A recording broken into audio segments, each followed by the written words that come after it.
തോട്ടം തൊഴിലാളികളും വിനോദസഞ്ചാരികളുമായി നൂറുകണക്കിന് ആളുകൾ ഉപയോഗിക്കുന്ന മൂന്നാർ സൈലന്റ് വാലി റോഡ് 2018 പ്രളയത്തിൽ തകർന്നിരുന്നു. പിന്നീട് ഇങ്ങോട്ട് വർഷങ്ങളോളം പ്രദേശവാസികൾ യാത്രാക്ലേശം അനുഭവിച്ചു.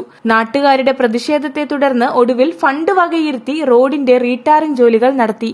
എന്നാൽ ടാറിംഗ് നടന്ന് ഏതാനും മാസങ്ങൾ പിന്നിട്ടപ്പോൾ തന്നെ ടാറിംഗ് പൊളിഞ്ഞു. 19 കിലോമീറ്ററോളം ദൂരമുള്ള മൂന്നാർ സൈലന്റ് വാലി റോഡിലൂടെ ദിവസവും നിരവധിയായ വാഹനങ്ങളാണ് കടന്നുപോകുന്നത്.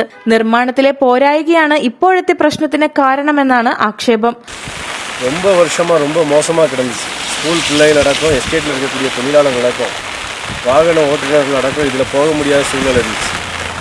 பலதரப்பட்ட போராட்டங்கள் காங்கிரஸ் கட்சி நடத்தினதின் பாகமாக இங்கே இருக்கக்கூடிய சேனல்களுடைய மீடியாக்களுடைய ஒத்தாசையோடு கூட பலதரப்பட்ட போராட்டங்கள் நடத்தியதின் பயனாக இங்கே 6 கோடி ரூபாய்க்கு மேலே செலவழித்து இந்த ரோடு இங்கே போடப்பட்டது. 16 கிலோமீட்டர்.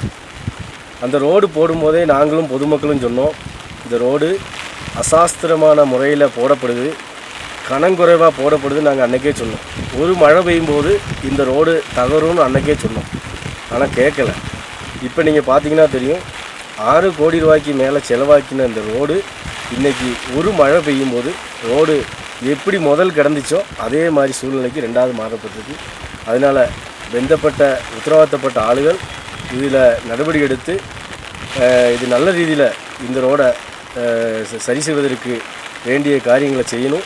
இல்லைன்னு சொன்னால் இந்த ரோடில் மிகப்பெரிய அழிமதி நடந்திருக்குன்னு சொல்லி இங்கே இருக்கக்கூடிய பொதுமக்களும் சொல்கிறாங்க, நாங்களும் சொல்கிறோம்.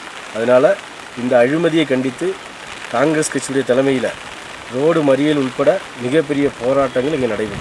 ബന്ധപ്പെട്ട വകുപ്പുകൾ വിഷയത്തിൽ ഇടപെടുകയും പരിഹാരം കാണുകയും ചെയ്യണമെന്നാണ് ഉയരുന്ന ആവശ്യം. News bureau, Munnar.